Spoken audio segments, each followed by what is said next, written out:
आज हम कास्ट और कास्टिंग को देखेंगे। बहुत इनिशियल कॉन्सेप्ट है आपके इंटरनल मैनेजमेंट अकाउंटिंग का, और हमारे पास इसी जैसे एक कॉन्सेप्ट है विच इज कॉल्ड एक्सपेंस, जो हमारे पास फाइनेंशियल अकाउंटिंग से आया है। इसका इन दोनों का मीनिंग समझते हैं और इसका डिफरेंस समझते हैं ताकि इस पे हम आगे काम कर सकें।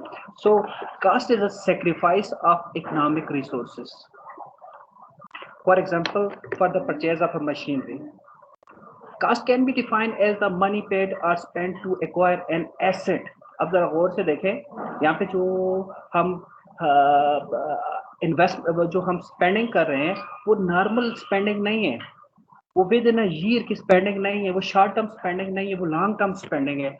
दैट्स वाई यहाँ पे हमने कास्ट को लिंक किया है for the acquisition of assets. और यू नो कि एसेट्स जो होती है उनकी लाइफ 1 साल से ज्यादा के लिए होती है। It is a mainly a one time payment. अब इसके साथ एक्सपेंस को जरा गौर से देखें। Expense is expired cost. अब क्वेश्चन ये है कि एक्सपेंस जो है उसको some time expense is the part of a cost. कैसे कास्ट देखें, जब हम इसके साथ एग्जांपल लिंक है that charge revenue particular accounting period से डेप्रिसिएशन। फॉर एग्जांपल अगर हम स्टार्ट के अंदर कोई मशीनरी खरीदते हैं तो मशीनरी पे जो भी हमारी खर्चा होता है उसको हम कास्ट कंसिडर करेंगे, लेकिन हर साल के बाद जैसे ही हम उस पर डेप्रिसिएशन चार्ज करेंगे तो डेप्रिसिएशन को हम एक्सपेंस बोलेंगे। अब इसमें जो हमारे पास जो स्टार्टिंग पॉइंट या एक पहला आइडिया बनता है वो ये है कि जो आपकी कास्ट होती है उसको लॉन्ग टर्म के साथ एसोसिएट किया जाता है, और जो आपकी एक्सपेंस होती है उसको शॉर्ट टर्म के साथ हम एसोसिएट कर सकते हैं। Expense an amount money that must be spent regular payment. जैसे सिंपल अगर हम कोई रेंट अदा करते हैं, आपको पता है एक्सपेंसेस सारे रेंट है, जो भी विद इन अ 1 ईयर या with in a 1 operating cycle के जो भी हमारे डिस्पर्समेंट्स होते हैं या आउटफ्लोज ऑफ द बिजनेसेस होती हैं उनको हम एक्सपेंस बोलते हैं। ये सारी एग्जांपल्स हैं लाइक रेंट, डेप्रिसिएशन, आप लोगों को बेहतर पता है। अब जरा देखना the difference between the cost and expenses that cost identify an expenditure. अब नॉर्मली आप लोग या हम लोग कॉमनली एक दो वर्ड यूज करते हैं, एक्सपेंस और एक्सपेंडिचर। एक्सपेंस और एक्सपेंडिचर को एक मानी में नहीं लिया जा सकता। There is a much difference between the expense and expenditure. Expense is expense, you know the short term outflow of the business for the sake of earning, उसको हम एक्सपेंस बोलते हैं। लेकिन यहाँ पे जो एक्सपेंडिचर है, expenditure is a different thing. Expenditure को आप कह सकते हैं cost and expenditure are same thing, और एक्सपेंडिचर को आप कह सकते हैं expenditure is not expense. Expenditure is the asset while expense refer to the consumption of the item. Simply देखो, अगर हम स्टेशनरी खरीदते हैं फॉर द जिसको जो हमारे पास यूज हो सकेगी फॉर 5 years, तो हम कह सकते हैं कि amount spend on stationery is called expenditure. लेकिन अगर कोई हम स्टेशनरी खरीदते हैं जिसका बेनिफिट हमारे पास 1 मंथ के लिए, 2 के लिए या विद इन 1 ईयर के लिए, तो फिर उसको हम एक्सपेंस बोलेंगे। ये मेजर डिफरेंस है जो आपके पास एक्सपेंस और एक्सपेंडिचर में है, या आप कह सकते हैं कि एक्सपेंस और कास्ट में है। आप इस तरह कह सकते हैं कि एक्सपेंडिचर और कास्ट की मीनिंग जो है वो आपस में करीब करीब है। The key difference between the expense and expenditure is that expense refer to the amount spent by the business organization for ongoing operations. Ongoing operation क्या होते हैं? जिसमें आप अपनी अर्निंग कर रहे होते हैं, जिसमें आप रेवेन्यू कमा रहे होते हैं, उसके लिए जो भी आप करना चाहें, in order to ensure the generation of the revenue. Again ये लाइन बहुत इंपॉर्टेंट है, तो जरा गौर से देखें।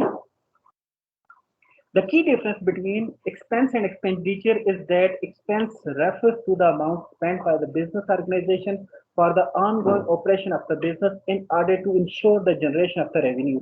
Revenue कमाने के लिए जो भी outflow की जाती है, बिजली का बिल है या जो भी चीजें हैं, रेंट है या कोई और अदर सैलरीज है, वेजेस है, एक्सेट्रा, उसको हम एक्सपेंस बोलेंगे। Whereas the expenditure, अब वर्ड चेंज हो गया है, expenditure refers to the amount spent by the business organization for the purpose of purchase assets. अगर एसेट को परचेज करने के लिए अगर हम कोई भी अपना आउटफ्लो करेंगे तो उसको हम एक्सपेंडिचर बोलेंगे।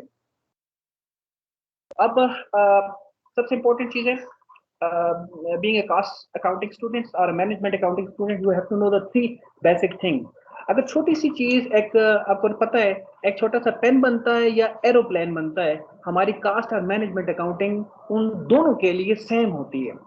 अगर एरोप्लेन का केस आपके पास है या सिंपल एक छोटे से पेन का केस है, तो आपने 3 एलिमेंट्स को गौर से देखना होगा, which are material number 1, number second labour, और number last is the expense. अब एक्सपेंस के खाते में जरा देखना है कि एक्सपेंस में दो किस्म के एक्सपेंस हो सकते हैं, एक डायरेक्ट एक्सपेंस होता है और एक इनडायरेक्ट एक्सपेंस होता है। अब इसमें एक चीज को जरा ध्यान में रखना है कि जो हमारा मटेरियल है ये भी नॉर्मली डायरेक्ट मटेरियल होता है, जो हमारा लेबर है ये भी डायरेक्ट लेबर होता है। और अगर एक्सपेंसेस के अंदर कोई ऐसा पार्ट हमें नजर आए, अभी हम थोड़ी देर बाद डायरेक्ट मटेरियल या डायरेक्ट एक्सपेंसेस, जो एक्सपेंसेस के दो टाइप्स हैं, डायरेक्ट एक्सपेंस और इनडायरेक्ट एक्सपेंसेस, इनको हम अलग करेंगे। लेकिन पहली बात ये है कि चीज को बेसिक समझना ये है कि ये देखें, ये मटेरियल है तो ये डायरेक्ट मटेरियल है, ये लेबर है तो ये डायरेक्ट लेबर है। और इसमें याद रखें ये जो एक्सपेंस है इसमें जो डायरेक्ट और इनडायरेक्ट है इनमें से भी हम देखेंगे। अगर डायरेक्ट एक्सपेंस है और उसका रिलेशन मटेरियल के साथ है तो डेफिनेटली इसको हम मटेरियल में प्लस कर देंगे। और अगर आपके पास लेबर है और ऐसी लेबर है जो डायरेक्ट लेबर है तो उसको उठा के हम डायरेक्ट, उसको ऑलरेडी जो लेबर है या डायरेक्ट लेबर है उसके साथ हम सम कर देंगे। तो क्या हो जाएगा, लास्ट जो हमारे पास ऑलरेडी थर्ड कैटेगरी एक्सपेंस, तो एक्सपेंसेस के अंदर सिर्फ एक ही एक्सपेंस बचेगा विच इज इनडायरेक्ट एक्सपेंसेस। और वो इनडायरेक्ट एक्सपेंस अगर उसको थारोली अगर हम देखेंगे तो उस इनडायरेक्ट एक्सपेंस के अंदर कुछ पार्ट इनडायरेक्ट मटेरियल का शामिल होगा, और फिर उसमें उसी के अंदर कुछ पार्ट इनडायरेक्ट लेबर का शामिल होगा, और फिर इनडायरेक्ट एक्सपेंस होंगे। इन अदर वर्ड ये तो थर्ड कैटेगरी है, इसको नॉर्मली हम FOH बोलते हैं, फैक्ट्री ओवरहेड। और फैक्ट्री ओवरहेड का नॉर्मल डेफिनेशन ये होता है कि all indirect material, indirect labour and indirect expense, तीनों किस्में। अगर मटेरियल में कोई इनडायरेक्ट हमारे पास चीज है वो भी FOH के अंदर आएगा, लेबर के अंदर अगर कोई हमारे पास इनडायरेक्ट चीज है वो भी हमारे पास FOH के अंदर आएगा, और लास्ट अगर एक्सपेंस इटसेल्फ में भी कोई अगर इस तरह की चीज है तो वो भी उसके अंदर आएगा। अब सबसे पहले बेटा जरा गौर से देखना है, this is the most basic thing. आपकी जितने भी हमारे पास आइंदा चल के हमारे साथ क्लासेस होंगी आपकी, तो ये बेसिक चीजें हमेशा आएगी। जैसे मैंने पहले भी कोट कर दिया, मैं फिर कोट कर रहा हूँ कि आप अगर मैनेजमेंट अकाउंटिंग या कास्ट अकाउंटिंग या internal accounting, even decision making किसी भी बिजनेस के अंदर करेंगे, लेकिन अकाउंटिंग के पॉइंट ऑफ व्यू से बिजनेस का नेचर जो भी है, लेकिन विद इन अ बिजनेस हमने 3 एलिमेंट्स को आइडेंटिफाई करना है और उसी पे चल के फिर आगे हमने डिसीजन भी लेने होंगे। नंबर 1 पार्ट जो है which is most important part, that is the direct material part. You know direct material is the integral part of product. Direct material is that material which can be easily identified. ये keyword हमारे पास है, easily identified. Direct material वो material है, कोई सा भी product देखें जिसमें को आप देख के इजीली रिकॉग्नाइज कर सकें कि ये इसका डायरेक्ट पार्ट है। लेट सपोज अगर हम एक चेयर को देखते हैं तो हमें क्लियर नजर आ रहा है कि इसके ऊपर वुड लगी हुई है, इसके ऊपर और डिफरेंट चीजें हैं जो चीज को नजर आ रही है, and related with the specific product, job और प्रोसेसेस। अब देखना ये होगा कि आप किसी प्रोडक्ट का एनालिसिस कर रहे हैं, आप किसी जॉब का एनालिसिस कर रहे हैं, या आप किसी प्रोसेसेस का एनालिसिस कर रहे हैं। अगर आप प्रोडक्ट का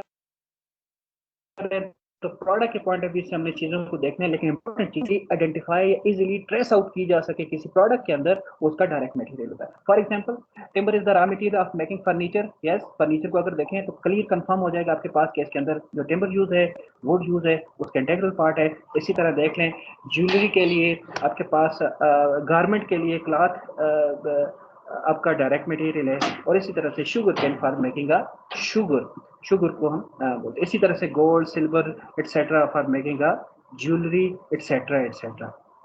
बेटा डायरेक्ट मटेरियल में याद रखें कि डायरेक्ट मटेरियल जो आपका प्रोडक्ट है उसका मेजर पार्ट डायरेक्ट मटेरियल पे कंसिस्ट करेगा। इसके बाद नेक्स्ट पे आ जाते हैं डायरेक्ट लेबर। अब डायरेक्ट लेबर को भी जरा समझें कि direct labour take labour which take active and direct part. मैं यहाँ से अंडरलाइन करता हूँ, आप लोग भी करें अपने पास, एक्टिव एंड डायरेक्ट पार्ट। अगर आपका आपका कोई वर्कर जो है किसी बिजनेस के अंदर डायरेक्टली काम कर रहा है तो उसको जो भी हमने अमाउंट देनी है उसको हम डायरेक्ट लेबर कंसिडर करेंगे। फॉर एग्जांपल आप देख लें, अगर किसी production set, direct labour is the labour which can be easily identified again and related to the product. इन चीज़ों में कंफ्यूज नहीं होना, ये आखिर में जो 3 चीज़ें लिखी हुई हैं इसमें कंफ्यूज नहीं होना, प्रोडक्ट, जॉब और प्रोसेसेस। आगे चल के हम जॉब ऑर्डर को भी डिटेल से देखेंगे, प्रोसेस कॉस्टिंग को भी डिटेल से देखेंगे। सिर्फ आज आपने जो देखना है वो सिर्फ अपने माइंड में प्रोडक्ट की एग्जांपल को रखें।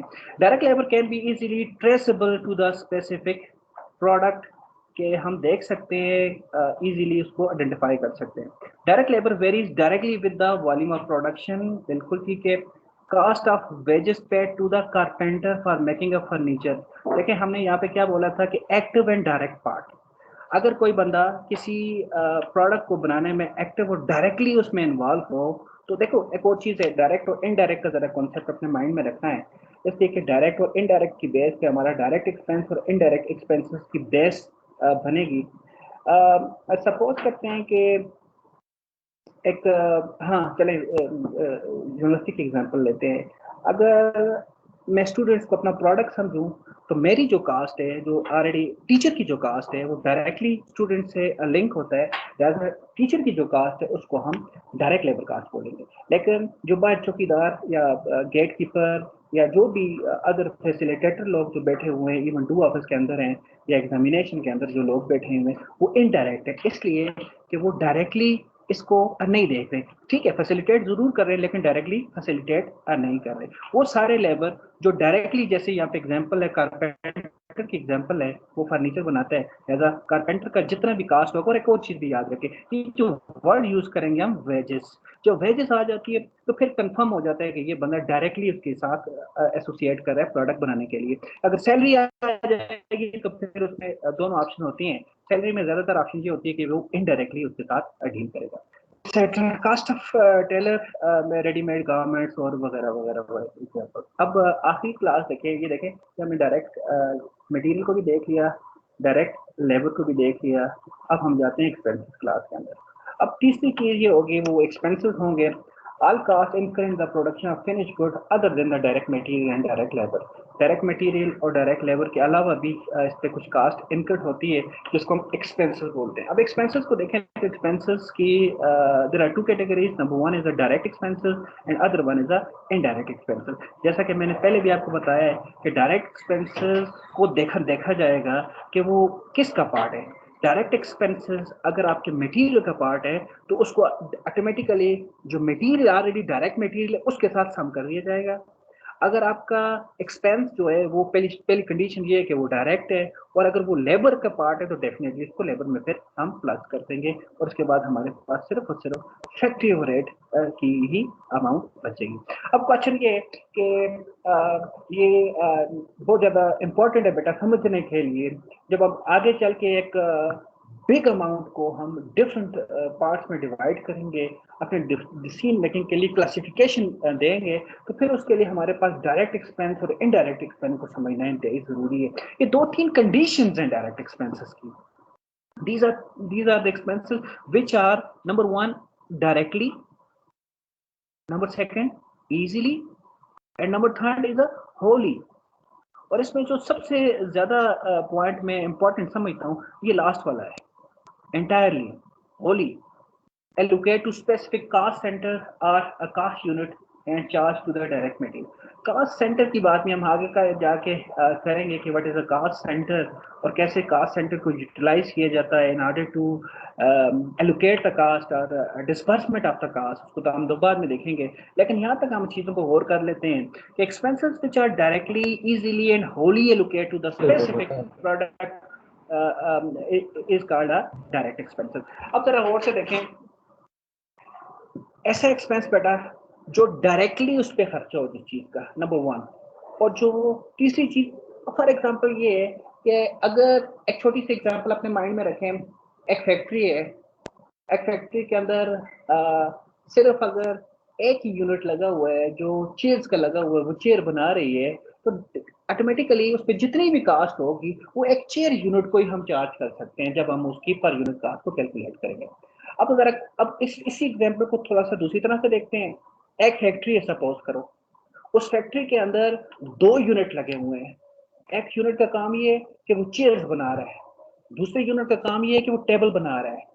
उसके ऊपर आपको कास्ट इनकर हुई है, तो अब क्वेश्चन ये है कि वो जो कास्ट आपकी सपोज 100,000 इनकर हुई है, उस 100,000 को हम कौन से प्रोडक्ट को चार्ज करेंगे, वो चेयर्स को चार्ज करेंगे। मेरा मतलब चार्ज करने से मुराद ये कि किसकी कास्ट में प्लस करेंगे, वो चेयर को चार्ज करेंगे या वो टेबल को चार्ज करेंगे? नहीं, हम यहाँ पे सोचेंगे, हम कुछ उसमें एलोकेशन करेंगे, हम कुछ परसेंटेज अलग अलग करेंगे। लिहाजा अगर आप देखें कि अगर कोई सा भी खर्चा है, कोई सी भी कास्ट है, वो 100 की 100% एक प्रोडक्ट पे चार्ज की जाए।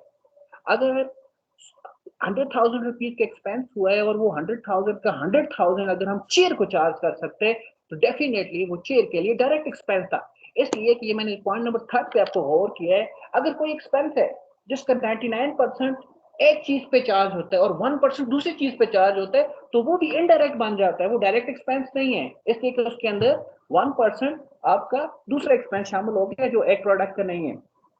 इसी तरह से direct expenses are direct expenses other than direct material, direct labour terms as the direct expenses. अच्छा, डायरेक्ट एक्सपेंसेस की बेटा कुछ एग्जांपल अपने माइंड में रखें तो आपको ऑटोमेटिकली नजर आ जाएगा। डायरेक्ट एक्सपेंसेस में याद रखिएगा, सबसे पहली बात ये कि जो वेजेस है ना, वेजेस, वेजेस हमेशा डायरेक्ट लेबर के लिए लिखा जाएगा। जहाँ पे आपको डायरेक्ट, जहाँ पे सिर्फ वेजेस का वर्ड आ जाएगा वो भी इसी तरह से आता है। इसी तरह से ये number is one is the wages. Wages के बाद हमारे पास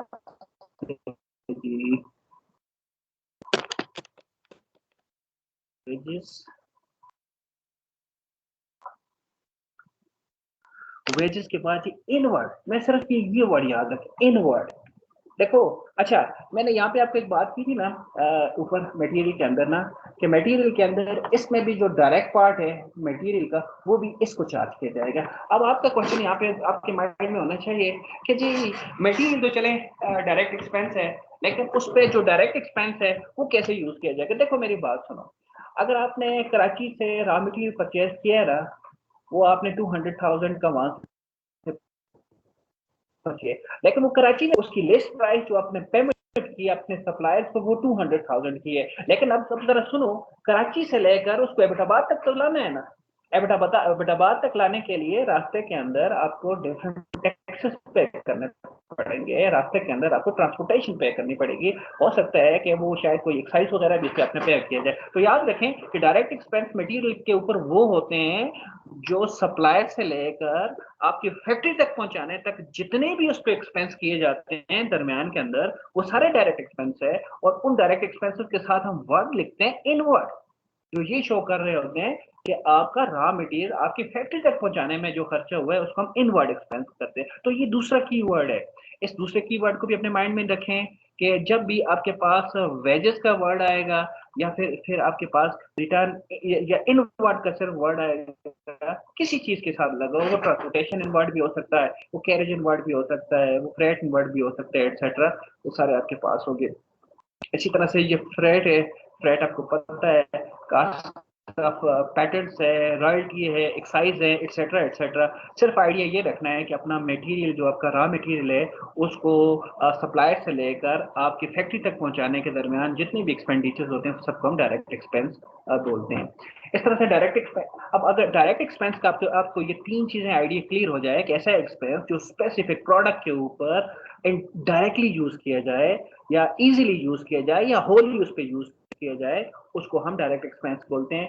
और जो एक्सपेंस डायरेक्ट नहीं है तो वो सिंपली इनडायरेक्ट एक्सपेंस है। कैसे हो सकता है ऐसा एक्सपेंस जो किसी चीज के ऊपर डायरेक्टली यूज ना किया जाए? फॉर एग्जाम्पल मेरी बात सुनो, मैंने आपकी एग्जांपल को कुछ फिट करने की कोशिश की है। आप हमारा प्रोडक्ट हैं, तो मेरी कास्ट जितनी एज ए लेक्चरर या और जो हमारे टीचर्स हैं वो सारी उस पर है। तो इसके बाद जो आपकी कास्ट होती है लाइक चौकीदार की या एग्जामिनेशन के इंचार्ज की, वो आप पे इनडायरेक्ट है। क्यों इनडायरेक्ट है? कि वो सिर्फ आप पे यूज नहीं की जा सकती, चार्ज नहीं की जा सकती, वो आपसे और लोगों पे भी चार्ज की जाती है, नंबर वन। और नंबर सेकंड ये कि जो एग्जामिनेशन वाला बंदा है वो डायरेक्टली आपके साथ इन्वॉल्व नहीं है। ठीक है, एग्जामिनेशन में वो फैसिलिटेट जरूर कर रहे हैं, लेकिन डायरेक्टली आपके साथ जो इन्वॉल्व लोग हैं वो टीचर है। इसी तरह देख लें, कारपेंटर जो होता है वो अपने जब फर्नीचर वगैरह बना रहा होता है तो वो उसके साथ डायरेक्टली इन्वॉल्व है, लेकिन जो फैक्ट्री के गेट पे जो गेट कीपर है वो डायरेक्टली इन्वॉल्व नहीं है। अगर वो डायरेक्टली इन्वॉल्व नहीं है गेट कीपर, तो गेट कीपर का जो एक्सपेंस है वो इनडायरेक्ट एक्सपेंस है, और जो कारपेंटर का एक्सपेंस है वो हमारा डायरेक्ट एक्सपेंस है। The expenses cannot be directly, easily, and wholly allocated to the specific cost center or cost unit. All indirect cost are indirect material, indirect labor, and indirect expenses. मैंने आपको बताया है कि ये तीनों कैटेगरीज के अंदर हो सकते हैं, अगर वो उसका पार्ट मटेरियल के साथ भी हो सकता है, लेबर के साथ भी, और एक्सपेंसेस भी. Thus indirect expenses are treated as the FOH, factory overhead, या FOH इसको हम लिखते हैं. और इसी अब थोड़ा सा अगर एग्जाम्पल की तरफ आ जाए, इनडायरेक्ट मटेरियल को हम देख रहे हैं. अच्छा, अब यहाँ पे बात ये कि पहले डायरेक्ट मटेरियल को थोड़ा सा, डायरेक्ट मटेरियल इजीली आइडेंटिफाई होता है, हमने बोल दिया आपको, वो मेजर पार्ट होता है. तो इनडायरेक्ट मटेरियल क्या होगा? डेफिनेटली वो इजीली आइडेंटिफाई नहीं कर सकेंगे ना. अब आपके सामने अगर कोई चेयर पड़ी हुई है तो उसको गौर से देखें तो डेफिनेटली इसके ऊपर आपको वुड नजर आ रहा है, आपके पास स्टील नजर आ रहा है. तो लेकिन जरा गौर से देखें, इसमें कुछ थोड़ा सा गिलू भी यूज किया गया है, थोड़ी सी कुछ नील्स भी यूज किए गए हैं, जो आपको देखने में नजर नहीं आ रहे लेकिन इसके इंटरनल पार्ट के अंदर मौजूद होगा. इसी तरह से इनडायरेक्ट मटेरियल में देख लें, छोटी छोटी चीजें जो ओवरऑल हमारे प्रोसेस को फैसिलिटेट करते हैं उसको हम इनडायरेक्ट मटेरियल बोलते हैं, लाइक ग्रीस, ऑयल, लुब्रिकेंट्स. इसी तरह से एक चीज यूज किया जाता है, ये वर्ड बहुत ज्यादा यूज किया जाएगा, सन्ड्री सप्लाईज. सन्ड्री सप्लाईज ये इसी तरह से कंज्यूमेबल स्टोर्स, ये भी फैक्ट्री के अंदर यूज किए जाते हैं. जैसे कंज्यूमेबल स्टोर की अगर एग्जांपल दी जाए तो गाड़ी के अंदर जो आपकी बैटरी होती है या और कुछ ऐसी छोटी चीज होती है जिसको हम रिप्लेस कर देते हैं. इस तरह फैक्ट्री की प्रिंटिंग स्टेशनरी एक्सेट्रा, ये सारे आपका इनडायरेक्ट मटेरियल. अब इनडायरेक्ट लेबर की बात करते हैं. मैंने आपको बताया है कि डायरेक्ट लेबर वो है जो बंदा डायरेक्टली एक बंदे के साथ, एक प्रोसेस के साथ या प्रोडक्ट के साथ काम कर रहा है, लेकिन उसके साथ कुछ लोग इनडायरेक्टली भी काम कर रहे होते हैं. एक ही बंदा नहीं है, पूरे सिस्टम के अंदर होते हैं. तो जरा गौर से देखें, आप ऐसा समझिए कि फैक्ट्री है, फैक्ट्री के अंदर कारपेंटर बैठा हुआ अपने फर्नीचर बना रहा है और पूरी फैक्ट्री का माहौल है. तो देखें, rent of the factory building and land जो आपका, सॉरी यहाँ से आ जाते हैं, salary of the factory manager. अब salary of the factory manager जो है वो आपका इनडायरेक्ट एक्सपेंस है. क्यों इनडायरेक्ट एक्सपेंस है? इसलिए कि सैलरी ऑफ द प्रोडक्ट को आप एक चीज को चार्ज नहीं कर सकते इंटायरली.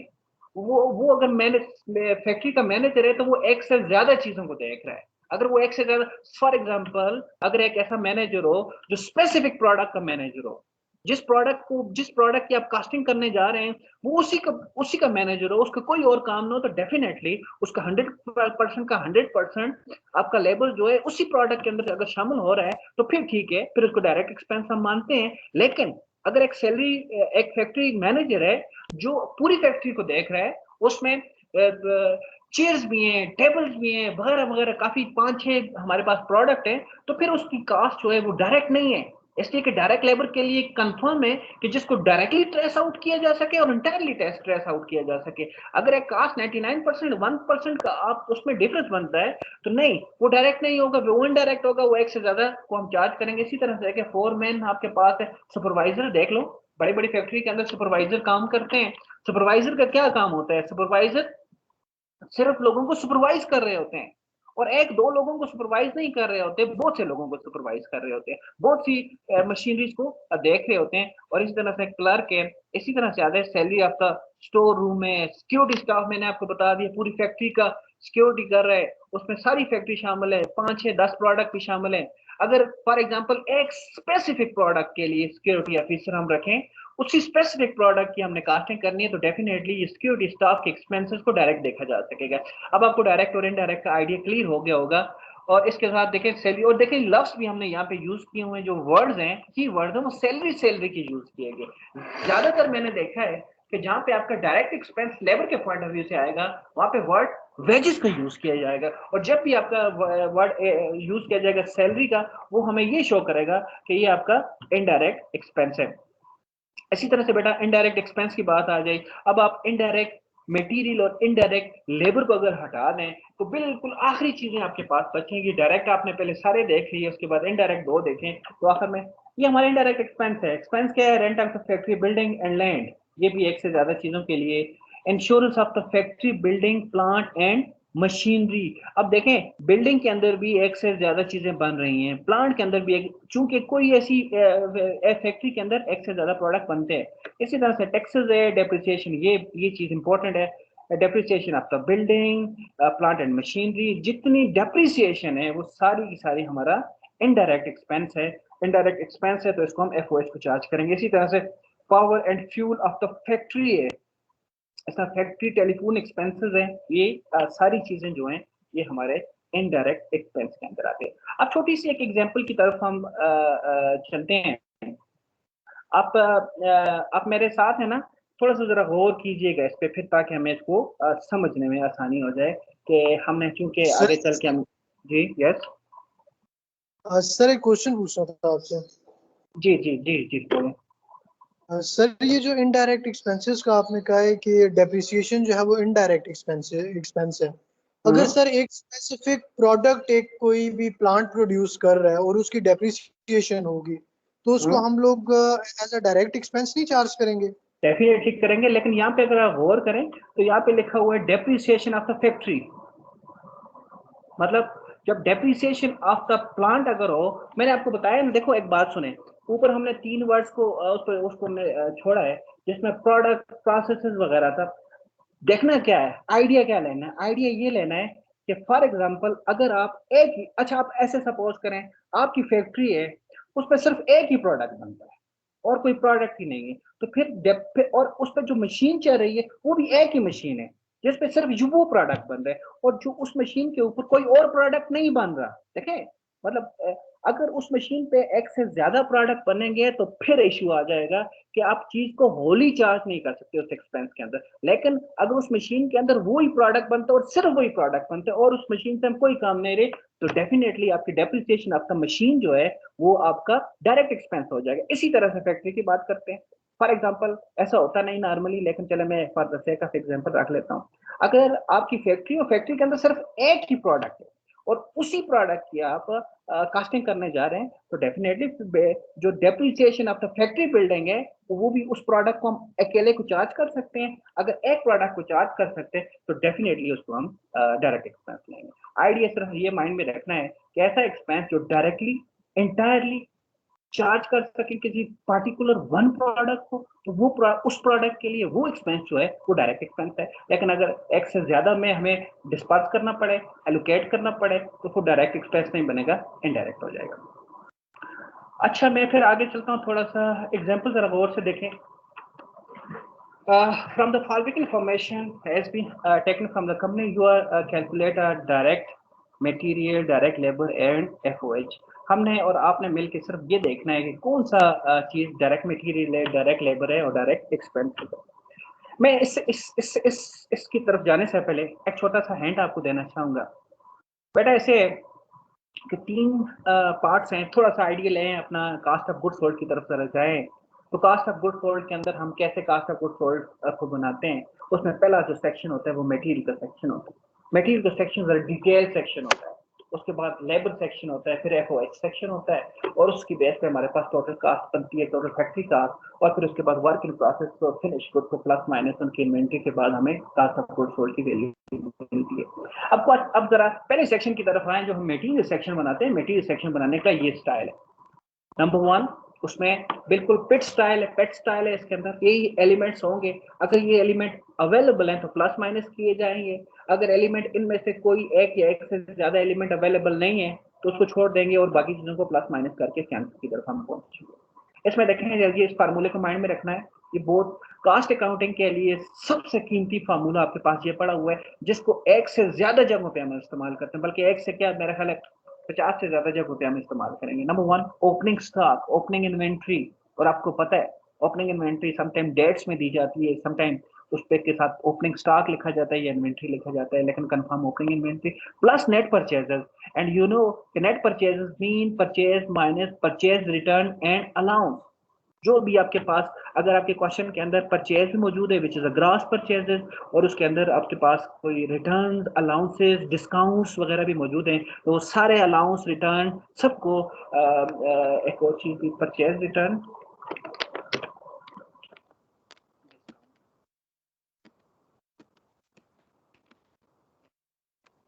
तीनों को आपने माइनस करना है तो डेफिनेटली आप नेट परचेज के फिगर पे आ जाएंगे। उसमें डायरेक्ट एक्सपेंसेस को प्लस करना है। अब जरा समझना है यहाँ पे डायरेक्ट एक्सपेंस कौन से डायरेक्ट एक्सपेंसेस, वो डायरेक्ट एक्सपेंसेस जो मटेरियल के साथ एसोसिएट कर रहे हैं, बिकॉज हम मटेरियल सेक्शन बना रहे हैं। इसमें मैंने ये डायरेक्ट एक्सपेंसेस से मुराद ये नहीं है कि डायरेक्ट लेबर एक्सपेंस, नहीं, डायरेक्ट लेबर एक्सपेंस लेबर के पार्ट में जाएंगे तो simple opening stock plus net purchases plus direct expenses है माइनस क्लोजिंग स्टॉक। और क्लोजिंग स्टॉक के लिए मैं आगे आगे चल के और ज्यादा डिटेल में इससे बात करूंगा।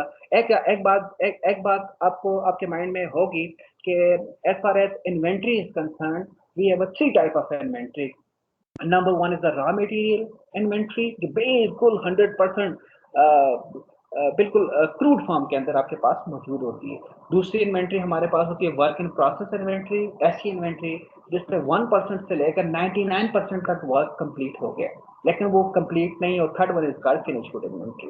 ये तीनों इन्वेंट्री को अगर आप देखें तो इस के अंदर हमारे पास दो वैल्यूज होती हैं हमेशा। एक ओपनिंग इन्वेंट्री होती है, क्लोजिंग इन्वेंट्री होती है। रॉ मटेरियल की भी हमारे पास ओपनिंग इन्वेंट्री में मौजूद होगी, एंडिंग इन्वेंट्री में मौजूद होगी। इसी तरह से वर्क इन प्रोसेस की भी ओपनिंग मौजूद होगी और एंडिंग मौजूद होगी। इसी तरह फिनिश गुड की भी हमारे पास ओपनिंग भी होगी और एंडिंग भी होगी। मैं पॉइंट क्या स्टेब्लिश करना चाह रहा हूँ बेटा, मैं पॉइंट ये स्टेब्लिश करना चाह रहा हूँ कि क्लोजिंग इन्वेंट्री याद रखें हमेशा माइनस होगी। इस पे हम बाद में भी बात करेंगे, लेकिन क्लोजिंग इन्वेंट्री आपके पास मटेरियल की हो, क्लोजिंग इन्वेंट्री आपके पास लेबर की हो, या क्लोजिंग इन्वेंट्री आपके पास फिनिश गुड की है, वो उनको हम माइनस करेंगे। सो मटेरियल सेक्शन के लिए ये फार्मूला अपने माइंड में रखना है। बाकी चीजें हमारे लिए सिंपल है, उसको हम देख लेंगे। मटेरियल सेक्शन अगेन इसको अपने पास नोट भी करें, सिंपली याद भी होगा आपको।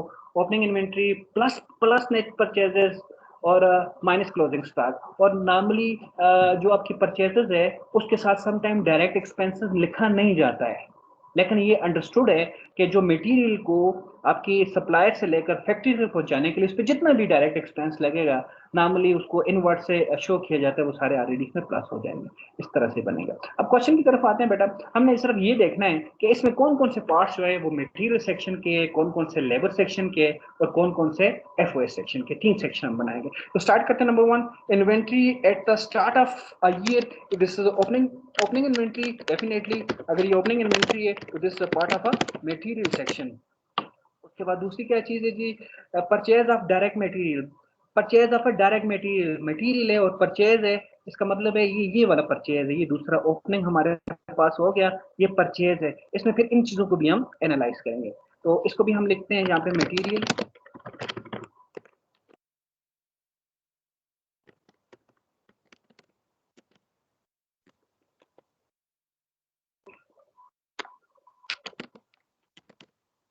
देखिए payment for repair of a machinery. अब इसको देखें, आपने मशीनरी की रिपेयर के लिए किया है तो नॉर्मली इसको यहाँ पे स्पेसिफिक मेंशन नहीं किया गया कि एक ही प्रोडक्ट के लिए जिसको आप डील कर रहे हैं या एक से ज्यादा है या ब्ला ब्ला, तो इसको हम नॉर्मली एफओएस कंसिडर करेंगे, मेंशन नहीं है। मैं अगर एक चीज के लिए देखना होगा तो हमने ऑलरेडी इसको मेंशन किया जाएगा यहाँ पे। उसके बाद ये देखो, कैरेज इनवर्ड, सीधा सा वर्ड लिखा हुआ इनवर्ड। मैंने कैरेज को नहीं देखा, मैंने इनवर्ड को देखा है। जैसे ही मैंने इनवर्ड को देखा है तो मुझे पता है this is a direct expensive, this is a direct expensive toward the material. ये मटेरियल को फैक्ट्री तक लाने के लिए हमारा एक्सपेंस हुआ है। अगर हमारे पास ये एक्सपेंस है तो हमारा ये डायरेक्ट एक्सपेंस है। तो डायरेक्ट एक्सपेंस ऐसे ही हम जैसे यहाँ पे लिखा हुआ है, पहले इनको हम प्लस माइनस करेंगे, उसके बाद डायरेक्ट एक्सपेंसेस भी इसमें हम प्लस करेंगे, फिर क्लोजिंग को माइनस। ये मटेरियल सेक्शन सारा चल रहा है। इसके बाद देखें परचेज ऑफ सप्लाईज। ये वर्ड देखें लिखा हुआ सप्लाईज। सप्लाईज बेटा ऐसी छोटी छोटी चीजें होती हैं जो किसी मैन्युफैक्चरिंग सिस्टम का मेजर पार्ट तो नहीं होता लेकिन फैसिलिटेशन जरूर किए जाते हैं। ठीक है, जैसे बहुत सी चीजें इसको, और ये जितनी भी सप्लाईज रिलेटेड चीज होती है ये हमारा एफओएस का पार्ट है। ये तो भी देख ले, ट्रांसपोर्टेशन इनवर्ड, अगेन इनवर्ड का वर्ड यूज किया गया है जो हमारा बड़ा स्पेसिफिक वर्ड है, फॉर द डायरेक्ट एक्सपेंसेस के लिए यूज किया जाता है। यहाँ पे आ गया direct material. Payment to the security staff. देखो सिक्योरिटी स्टाफ है, सिक्योरिटी स्टाफ का खर्चा हमारा डायरेक्ट एक्सपेंस नहीं है, इनडायरेक्ट है। जैसे वो बाहर खड़ा हुआ है 5-6 बंदों को पूरी उसको सिक्योरिटी दे रहा है, अगर ये सिक्योरिटी दे रहा है तो this is a part of a FOH. उसके बाद देखें stock at the end of the year, you know stock and inventory are the similar term, लिहाजा इसको भी हम मटेरियल का पार्ट कंसिडर करेंगे। इसके बाद देखें depreciation of a factory machine, factory machine और डेप्रिसिएशन मेंशन नहीं है, एक प्रोडक्ट है दो प्रोडक्ट है तो हम अज्यूम करते हैं एक से ज्यादा प्रोडक्ट है, लिहाजा इसको भी हम this is also part of a FOH. Salary of supervisor, देख लो सैलरीज का वर्ड भी यूज किया गया, मैंने आपको बताया वेजेस का वर्ड आता है तो फिर हम थोड़ा सा हो जाते हैं, और नॉर्मली वेजेस का वर्ड डायरेक्टली लिखा जाता है और सैलरी का वर्ड जो है वो इनडायरेक्ट एक्सपेंस के लिए लिखा है, this is also FOH. Return to supplier, देखो ये आ गया रिटर्न टू सप्लायर, मीन जो हमने इन्वेंट्री यहाँ पे परचेज किया था, परचेज ऑफ डायरेक्ट मटेरियल, इसमें से कुछ चीजें हमें पसंद है या 600 की जो हमने रिटर्न किए, this is basically purchase return, ठीक है। और परचेज रिटर्न है तो हम क्या करेंगे, परचेज से इसको माइनस करेंगे और आगे लेके आ जाएंगे, तो simply this is the part of the material section. उसके बाद देखें payment to the factory worker, अब जरा और से देखें तो यहाँ पे वर्कर की वर्डिंग यूज किया गया, वर्कर, वर्कर कौन होता है, वो बंदा वर्कर होता है जो डायरेक्टली किसी काम को के साथ एंगेज होता है, लिहाजा दिस इज अ लेबर या डायरेक्ट लेबर जो भी आप कह सकते हैं। Factory power, yes factory power is also part of FOH.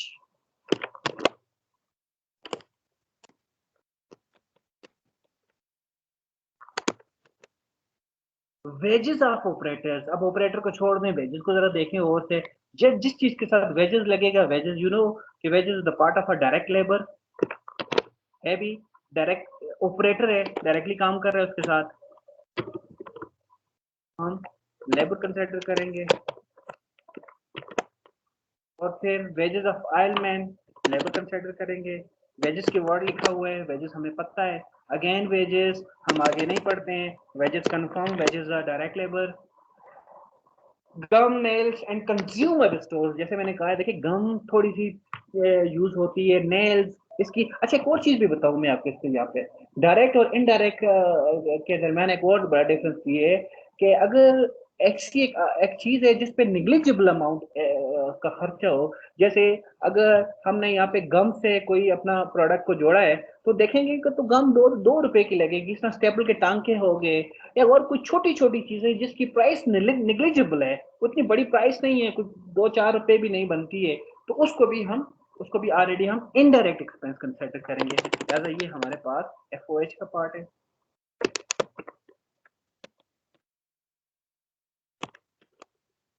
में factory insurance is also part of FOH.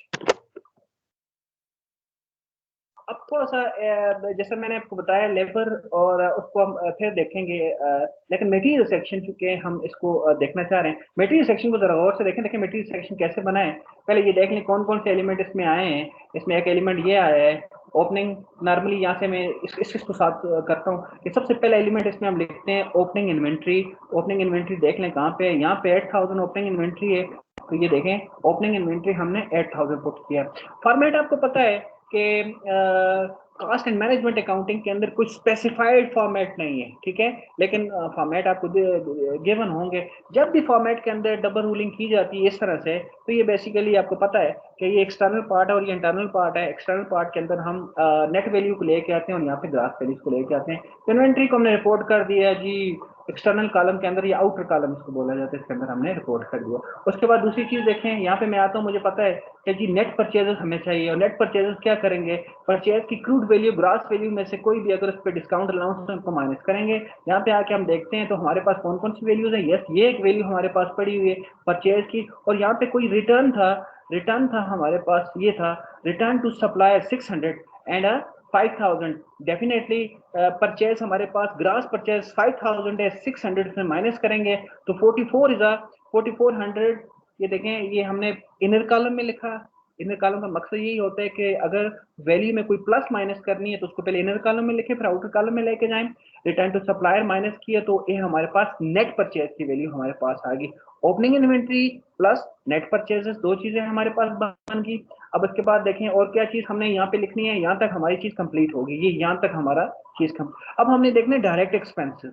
जितने भी डायरेक्ट एक्सपेंसेस हैं इसके नीचे रिपोर्ट करने और फिर आखिर में क्लोजिंग स्टॉक को माइनस करना है। डायरेक्ट एक्सपेंसेस में हम आते हैं, अच्छा जी ये हो गया हमारे पास, ये हो गया मटेरियल किसके साथ लिखा था, अच्छा इसके साथ लिखा था, नंबर 1 इज अ कैरेज, और उसके बाद हमने फिर लिखा था ट्रांसपोर्टेशन इनवर्ड के साथ लिखा था। ये दो चीजें हमारे पास डायरेक्ट एक्सपेंसेस थी, यहाँ पे देख लें हमारे पास number 1 direct expenses is a carriage inward हमने लिखा, और आखिर में हमने ट्रांसपोर्टेशन इनवर्ड लिखा, और आखिरी एलिमेंट जो है वो हमारे पास क्लोजिंग स्टॉक है। और क्लोजिंग स्टॉक मैंने आपको बताया वो मटेरियल का है, वो आपके पास वर्क इन प्रोसेस का है या वो फिनिश गुड का है। क्लोजिंग हमेशा इन्वेंट्री माइनस होती है और ओपनिंग इन्वेंट्री हमेशा हमेशा हमेशा प्लस होती है।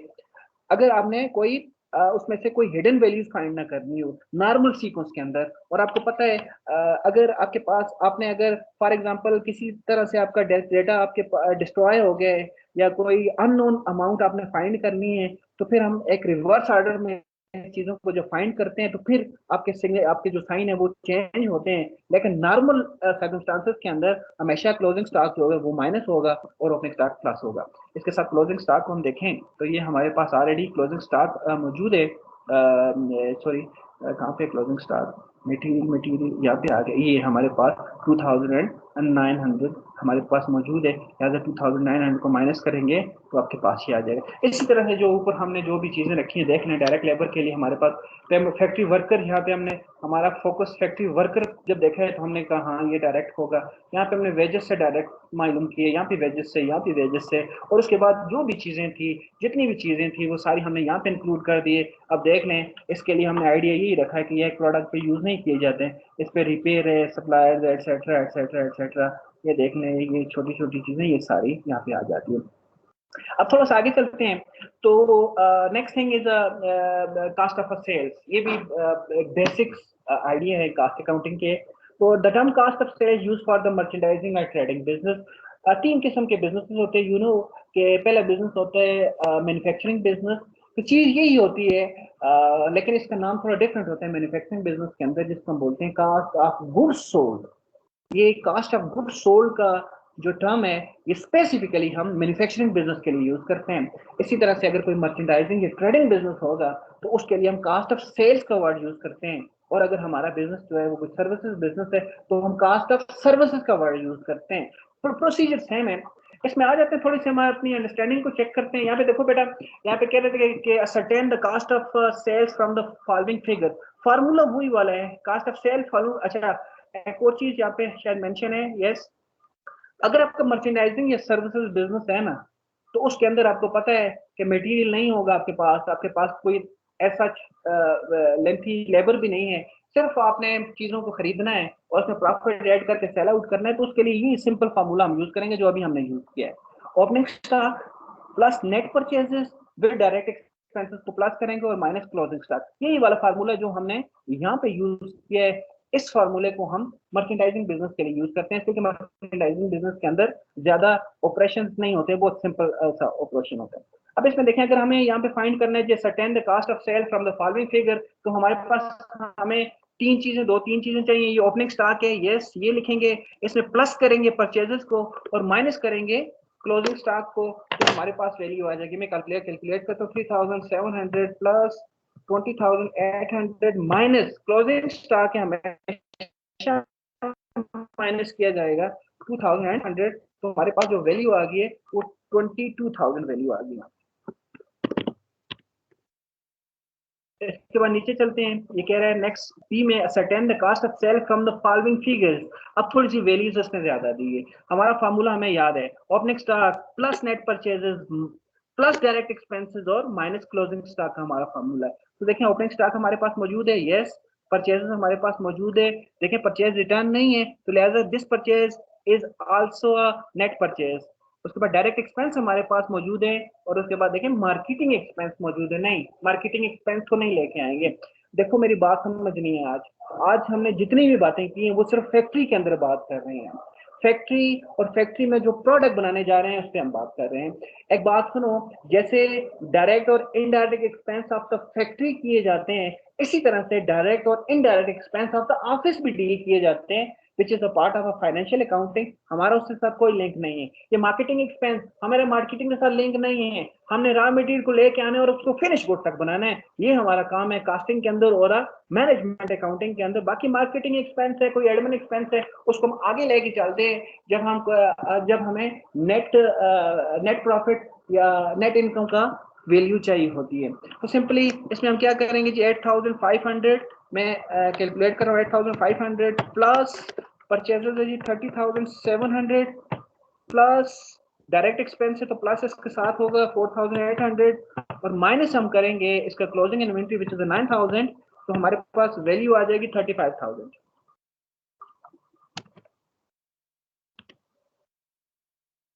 उसके बाद अगेन देखो ये आ गया, ये रिवर्स ऑर्डर का केस है। देखो इसके अंदर आपके पास क्या क्या मौजूद है, कास्ट ऑफ सेल्स आपके पास मौजूद है, हमें लास्ट फिगर उसने दे दिया है। जैसे मैंने कहा ना कास्ट ऑफ सेल, अगर आप अपने पास फार्मूला लिखना चाहें तो ये लिख सकते हैं, cost of sale is equal to opening stock plus net purchases plus direct expenses minus closing stock. अब इसने हमें ऑलरेडी कास्ट ऑफ सेल की वैल्यू दे दी, हमें ओपनिंग स्टॉक की वैल्यू भी दे दी, हमें क्लोजिंग स्टॉक की वैल्यू भी दे दी, तो हमसे पूछ क्या रहा है कि हमें क्या फाइंड करना है, हमें परचेज फाइंड करना है।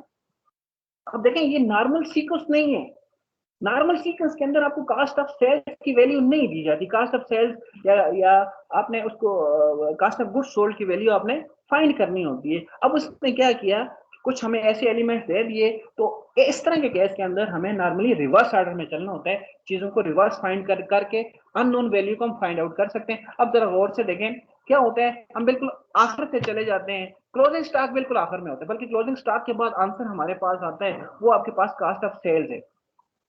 अब मैं पहले कास्ट ऑफ सेल्स की वैल्यू लिखता हूँ, ये समझे बिल्कुल बॉटम वैल्यू है 80,700, उसके ऊपर जाएं तो हमारे पास आखिरी वैल्यू होती है क्लोजिंग स्टॉक की, और मैंने आपको बताया था क्लोजिंग स्टॉक को नॉर्मली माइनस किया जाता है हमेशा, लेकिन चूंकि ये रिवर्स ऑर्डर का केस है जहां पे हमने ऑटोमेटिकली चीजों को फाइंड, क्लोजिंग स्टॉक को हम प्लस करेंगे, इसके साइन चेंज हो जाएंगे, 6000 प्लस कर दिया। अब नॉर्मली ओपनिंग स्टॉक को हम प्लस करते हैं, याद है ना, opening stock plus net purchases minus closing stock होता है। अब अगर ओपनिंग स्टॉक को नॉर्मल सर्कमस्टांसेस के अंदर हम प्लस करते हैं तो यहाँ पे माइनस करेंगे, रिवर्स ऑर्डर है, नई वैल्यू को फाइंड कर रहे हैं, हिडन वैल्यू है उसको लोकेट करने की कोशिश कर रहे हैं, तो 5800 हमारे पास ये, तो 5800 के साथ हमारे पास जो आंसर आया है परचेज का वो 80,980, इसके बाद बेटा यू नो के ग्रास प्रॉफिट और नेट प्रॉफिट और ऑपरेटिंग प्रॉफिट का आइडिया, प्रॉफिट है कंपनी नेट रेवेन्यू देखना है, net revenue mean net sales. अब नेट का वर्ड आपको समझ आ गया कि नेट से मुराद ये कि जितने भी कॉन्ट्रा अकाउंट से उसको माइनस कर दें, इसमें भी सेल्स के अंदर भी आपका सेल डिस्काउंट हो सकता है, सेल अलाउंस हो सकता है या सेल रिटर्न हो सकता है, ये तीन ही हो सकते हैं, माइनस सीजीएस। अगर आप नेट सेल से सीजीएस को माइनस करें, बल्कि आप अपने पास अगर नोट करना चाहें नोट करें, GP, GP stand for the gross profit is equal to net sales minus CGS, और उसके बाद ऑपरेटिंग, ये आपने बैलेंस, आपने इनकम स्टेटमेंट देखी होगी, क्लासिफाइड इनकम स्टेटमेंट, तो उसमें कुछ क्लासेस होती हैं। फर्स्ट क्लास में हमने ग्रास प्रॉफिट को आइडेंटिफाई करना होता है, सेकंड क्लास के अंदर हमने ऑपरेटिंग प्रॉफिट को आइडेंटिफाई करना होता है, और आखिरी क्लास जो थर्ड क्लास है उसके अंदर हमने नेट प्रॉफिट को आइडेंटिफाई करना होता है। अब देखें हमने बिल्कुल स्टार्टिंग पॉइंट माइंड में लेके आए, सबसे ऊपर लिखा है इनकम स्टेटमेंट, उसके नीचे आ गए, नीचे लिखा है नेट सेल्स, या सेल लिख के उसके नीचे सेल रिटर्न लिख के माइनस वैल्यू करके आउटर कॉलम में ले गए, उससे नीचे हमने लिखा cost of goods sold. Cost of goods sold को जब माइनस करेंगे तो जो वैल्यू आएगी उसको ग्रास प्रॉफिट बोलेंगे। ग्रास प्रॉफिट के बाद फिर हमारे पास नेक्स्ट स्टेप होता है ऑपरेटिंग प्रॉफिट की तरफ। Operating profit is the grass profit minus commercial expenses. Commercial expenses ये फाइनेंशियल अकाउंटिंग की टर्म है जिसको हम तो एक्सप्लेन करेंगे। Basically commercial expense consist of your marketing expense and administrative expense. दोनों जो आपके मार्केटिंग एक्सपेंस और एडमिनिस्ट्रेटिव एक्सपेंसेस को अगर प्लस करें तो इस क्लास को हम कमर्शियल एक्सपेंस बोलते हैं। इसका बेनिफिट क्या होता है? इसका बेनिफिट ये होता है कि आपका प्रोडक्ट बनने के बाद उसको कंज्यूमर तक पहुंचाने में जो भी एक्सपेंस किया जाता है उसको हम कमर्शियल एक्सपेंस बोलते हैं। नेट प्रॉफिट फिर बॉटम लाइन, उसके अलावा कोई हमारे पास टैक्सेस है, फाइनेंशियल चार्जेस है या अदर कोई एक्सपेंसेस है, उनको हम ऑपरेटिंग प्रॉफिट या ऑपरेटिंग लॉस भी हो सकता है उसमें एक माइनस कर देंगे, और फिर देखेंगे कोई अदर इनकम है। अब ये अदर इनकम को जरा गौर से देखें बेटा, सुनो, अदर इनकम या अदर रेवेन्यू आपके नॉर्मल ऑपरेशन से नहीं होता है। अगर आप फैक्ट्री रन कर रहे हैं तो फैक्ट्री से जो भी आपकी अर्निंग आएगी वो तो नॉर्मल ऑपरेशन है। लेकिन पार्ट टाइम आपने जैसे ही कहीं से शेयर भी परचेज कर रखे थे जिसपे 2 दिन पहले आपको डिविडेंड मिल गया है, तो वो जो डिविडेंड आपको इस पे मिला है उसको हम नॉर्मल ऑपरेशन नहीं बोलेंगे। वो आपका नॉर्मल ऑपरेशन नहीं है। आपका नॉर्मल ऑपरेशन क्या है? फैक्ट्री रनिंग आपका नॉर्मल ऑपरेशन है, वो एक्स्ट्रा आपका काम है। इसलिए उस इनकम को हम शो तो करते हैं नॉर्मली अपने बुक्स ऑफ अकाउंट में, लेकिन अदर इनकम के नाम से शो करते हैं, जो शो कर रहा होता है कि ये नॉर्मल ऑपरेशन से अलग इनकम है।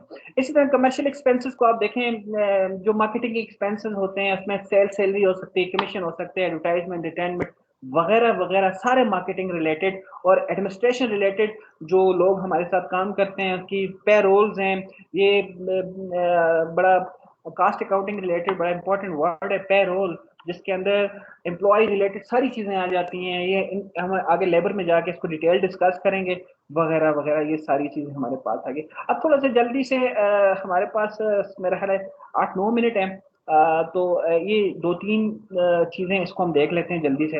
देखो सबसे पहले हमने यहाँ पे कैलकुलेट करना है, calculate the gross profit from the following figure. आपकी फिंगर टिप पे ये फार्मूले होने चाहिए। पहला फार्मूला हमने डिस्कस किया, जो मटेरियल के लिए भी हम यूज करेंगे, ये कास्ट ऑफ सेल्स के लिए यूज करेंगे। Opening stock plus purchases minus closing stock का मेजर फार्मूला है। उसके बाद दूसरे आ जाए तो हमने ग्रास प्रॉफिट को स्टडी किया है। Gross profit mean gross profit is equal to net sales minus CGS. तो ये हमारे पास सेल दी गई है, यहाँ पे कोई रिटर्न नहीं है, तो सपोज करेंगे sale is a net sales 130,200 minus 70,800, जिससे हमारे पास आ जाएगा 59,400। नीचे आ जाएं तो यहाँ पे लिखा हुआ है certain the gross profit from the following figure. अब जरा देखें, हमें पूरा उसने बना के दिया हुआ है, लेकिन देखो अब हमने 2 स्टेप पे काम कर सकते हैं, हम पहले स्टेप पे काम नहीं कर सकते। क्यों? इसलिए कि फार्मूला इज द, हमारे पास फार्मूला जो है वो है जी GP is equal to net sales minus CGS. तो यहाँ पे पहले हमने सीजीएस फाइंड करना है, इसलिए कि सीजीएस भी उसने दिया नहीं है। सीजीएस हमारे पास हमें पता है ओपनिंग स्टॉक में सीजीएस कैलकुलेट करता हूँ सबसे पहले। CGS is equal to opening stock plus purchases minus closing stock. इसमें ओपनिंग स्टॉक की कितनी वैल्यू? 5,570। उसके बाद देखिए परचेज में प्लस कर देता हूँ 13,816। अब जरा गौर से देखें कि परचेज रिटर्न को ये इसलिए कि हमें हमेशा परचेज के लिए नेट फिगर्स चाहिए होते हैं। तो इसमें से ये जो परचेज रिटर्न है आपके पास 390 वाला, ये वाला, इसको माइनस करेंगे, माइनस 390। इसका मतलब क्या है? ओपनिंग स्टॉक भी हमारे पास हो गया, नेट परचेजेस भी हमारे पास हो गया। अब हम देखेंगे कि इसके साथ कोई डायरेक्ट एक्सपेंसेस हैं, नहीं नजर आ रहे। ये सेल्स लिखा हुआ है, परचेज रिटर्न है, रिटर्न इनवर्ड है। ये आपको पता है रिटर्न इनवर्ड रिटर्न आउटवर्ड, ये दोनों परचेज रिटर्न और सेल रिटर्न के नाम है। और माइनस क्लोजिंग स्टॉक, अब आप हमारे पास सिर्फ क्लोजिंग स्टॉक में माइनस करूंगा क्लोजिंग स्टॉक को 888,888 से, तो ये हमारे पास आ गया जी। मैं अपने पास कहीं नोट कर देता हूँ, सीजीएस इज इक्वल टू, आप भी नोट करें, 10,116 मेरे पास आंसर आया है। अब आसान हो गए। अब मुझे दूसरी जो चीज चाहिए वो सेल्स की वैल्यू चाहिए, मुझे नेट सेल्स की वैल्यू चाहिए। और नेट सेल की वैल्यू में फाइंड करता हूँ, तो सबसे पहले मैं ढूंढता हूँ सेल्स कहाँ पे है। ये सेल्स आपके पास मौजूद है 15,284, 15,284। इसमें से देखो कोई रिटर्न है? यस रिटर्न है, ये है ना रिटर्न इनवर्ड।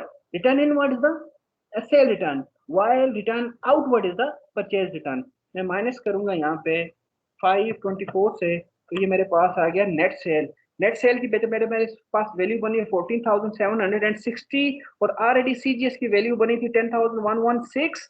तो इससे कैलकुलेशन करते हैं, 14,760 माइनस 10,116, 10,116, इससे हमारे पास वैल्यू आ गई जी 4,644। इसी तरह से ये लास्ट क्वेश्चन है, हमारे पास टाइम शॉर्ट है, लेकिन चलें इसको मैं आपको बता देता हूँ मोटा मोटा। इसमें करना क्या है? From the following information extract the gross profit और नेट प्रॉफिट। हमने ग्रॉस प्रॉफिट फाइंड करना है और फिर उसके बाद नेट प्रॉफिट फाइंड करना है। तो बड़ा सिंपल है, पहले सीक्वेंस देखें क्या करना होगा। ग्रॉस प्रॉफिट के लिए पहले हमें सीजीएस फाइंड करना पड़ेगा। इसमें इसका स्टेप जो होगा वो 3 लेयर में चलेगा। सबसे पहले हम इसकी फाइंड करेंगे CGS, उसके बाद हम फाइंड करेंगे GP ग्रास प्रॉफिट, और उसके बाद हम फाइंड करेंगे नेट प्रॉफिट। तो GP के लिए सबसे पहले CGS के लिए हम क्या करेंगे, ओपनिंग स्टॉक ऑलरेडी हमारे पास ये मौजूद है, इसमें हम प्लस करेंगे परचेजेस को, ये परचेजेस हमारे पास मौजूद है, और एहसास कर लेता हूँ 2400 इज द ओपनिंग स्टॉक और प्लस परचेजेस ऑफ 15,205। अब देखें रिटर्न है परचेज रिटर्न कोई, return outward, yes return outward is a purchase return -185। ये हमारे पास ओपनिंग स्टॉक और नेट परचेजेस का काम खत्म हो गया। उसके बाद तीसरा एलिमेंट इसमें होता है CGS के लिए डायरेक्ट एक्सपेंसेस। डायरेक्ट एक्सपेंसेस को जरा देखें, रिटर्न आउटवर्ड नहीं है, ये नहीं है, ये नहीं है, इन, यस। अच्छा एक और पॉइंट भी, ये जो मैंने बताया था इनवर्ड, इनवर्ड के लिए वर्ड इन भी यूज किया जा सकता है, जैसे ट्रांसपोर्टेशन इन या कैरेज इन। इसका मतलब है this is a direct expense plus कर दिया 524 के साथ। उसके बाद और कोई, हाँ यस वेजेस डेफिनेटली प्लस 2800। और अगली बात वेजेस आउटस्टैंडिंग, आपको पता है ना आउटस्टैंडिंग का वर्ड हमारे पास फाइनेंशियल अकाउंटिंग से आया है, विच शोज द लाइबिलिटी। ये हमारे पास एक्सपेंस है ही नहीं है, wages outstanding is the account of liability, इसको हम यूज नहीं करेंगे। लिहाजा हमारे पास जो चीजें आ गई, हमने ओपनिंग स्टॉक को भी देख लिया, नेट परचेजेस को भी देख लिया, और डायरेक्ट एक्सपेंसेस भी हमने उसमें प्लस कर दिए। मेरे पास बेटा जो वैल्यू अभी तक शो हो रही है वो 20,744 है, लेकिन आखिरी एलिमेंट हमें पता है कि क्लोजिंग स्टॉक को हमने इसमें से माइनस करना है। माइनस करें क्लोजिंग स्टॉक 3,840, तो वी गेट CGS वैल्यू। मेरे पास CGS की वैल्यू जो रिपोर्ट हो रही है वो हो रही है 16,904। ये CGS मैंने फाइंड किया है, आपको पता है opening stock plus net purchases plus direct expenses minus closing stock के फार्मूला से। अब इसके बाद हमारे लिए आसानी होगी कि हमने GP पे जाना है। GP का फार्मूला हमें पता है कि GP is equal to net sales minus CGS।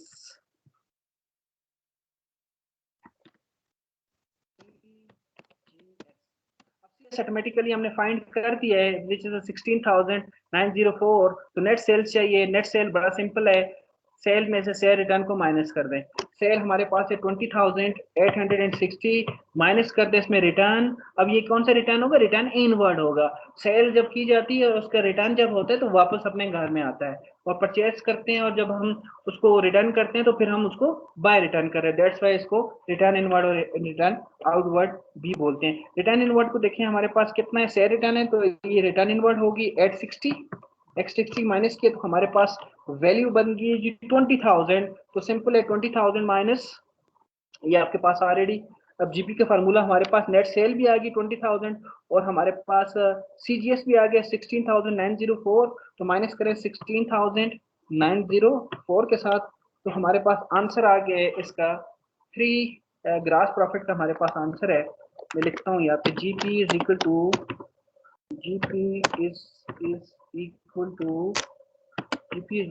हमारे पास आंसर रिपोर्ट है 3,096। अब ये 3,096 आसान हो गया हमारे लिए नेट प्रॉफिट कैलकुलेट करना। Net profit is equal to जो आपके पास GP की फिगर आएगी ग्रास प्रॉफिट के, उसमें से माइनस करेंगे हम अदर एक्सपेंसेस को जो भी बच गए हैं इसके अलावा, और फिर इसमें से हमने प्लस करना होता है अदर इनकम को। अगर कोई ऑपरेशन इनकम के अलावा कोई हमारे पास कोई और इनकम भी हमें शो हो रही है उसको इसमें से हमने प्लस करना होता है। अब जरा देखें GP की वैल्यू हमारे पास ऑलरेडी मौजूद है 3,906 से, और हमने फाइंड क्या करना है, हमने कोई अदर एक्सपेंसेस में से माइनस करना है, अदर इनकम को प्लस करना है। यहाँ से देखें ये चीज ये खत्म होगी, कैरेज भी आ गया, भी आ गया, तो इसके बाद ये भी, ये तो हम इसको यूज ही नहीं करते हैं। टैक्सेस, यस टैक्सेस हैं, तो माइनस करेंगे 1000, और फिर हमारे पास एक एक्सपेंस और पड़ा हुआ 200 के साथ, और कोई अदर इनकम हमारे पास नहीं है, लिहाजा हमारा नेट प्रॉफिट यहाँ पे रिपोर्ट हो गया है। Net profit is equal to, जिसकी वैल्यू बेटा बनती है 1,896। सो थोड़ा सा मेरा आज आपके साथ ऑनलाइन का पहला लेक्चर था, तो होपफुली आपको कुछ ना कुछ इसमें अंडरस्टैंडिंग हुई होगी। ये जो आपका मटेरियल है इसमें ज़रा गौर से देखें, तो मैंने कुछ आपको लिंक्स भी साथ सेंड कर रहा हूँ। इनको अभी से ट्राई करना है, कल तक नहीं छोड़ना है, ठीक है? अभी तक ट्राई करें, कल तक आगे हम आगे चलेंगे। ये एमसीक्यूज होंगे, पहले लिंक के अंदर सिर्फ जस्ट 20 एमसीक्यूज हैं, ठीक है? ये आप विद इन 10 मिनट्स आराम से आप अटेम्प्ट कर लेंगे। ये जो चीज़ें हमने एमसीक्यूज के अंदर, ये डायरेक्ट एक्सपेंस, इनडायरेक्ट एक्सपेंस या वगैरह वगैरह, अगर आप ये एमसीक्यूज सही तरह अटेम्प्ट कर लें तो अभी आपको पता चलेगा आपकी कितनी अंडरस्टैंडिंग हुई है या नहीं हुई। इसी तरह से फिर कास्टिंग प्रॉब्लम एंड सोल्यूशन है। इसी तरह से ये जो छोटे छोटे हमने प्रॉब्लम्स रखे हुए हैं, ये फाइंड करना, जीपी फाइंड करना वगैरह वगैरह। और ये जो आप अगर इसी ये जो लेक्चर है इसका डिटेल आप देखना चाहें तो ऑलरेडी ये आखिर में इसका डिटेल मौजूद है जो ऑलरेडी आपके पास है। पर थैंक यू सो मच। अगर आपका कोई मैंने तो ये बताया, अगर कोई क्वेश्चन है तो कर सकते हैं। Usama Ali Khan. Excuse me sir. जी जी, कौन? जी जी बोलें, कौन? पहले बताएं कौन बात कर रहे हैं। सर उसामा अकरम बात कर रहा हूँ सर। वो मैंने आपको मैसेज फॉरवर्ड किए थे व्हाट्सएप पे कुछ। मैं जरा थोड़ा सा ये रिकॉर्डिंग में बंद करूँ ना, उसका रिकॉर्डिंग बंद करके मैं जवाब आपको दूंगा 2 मिनट बाद, ठीक है? Okay sir. Any question? Usama Ali Khan समझ आइए। जी जी सर, समझ आइए। बोलो ना यार, मैं तो पता नहीं कहाँ पे बैठे हुए हो। कोई क्वेश्चन?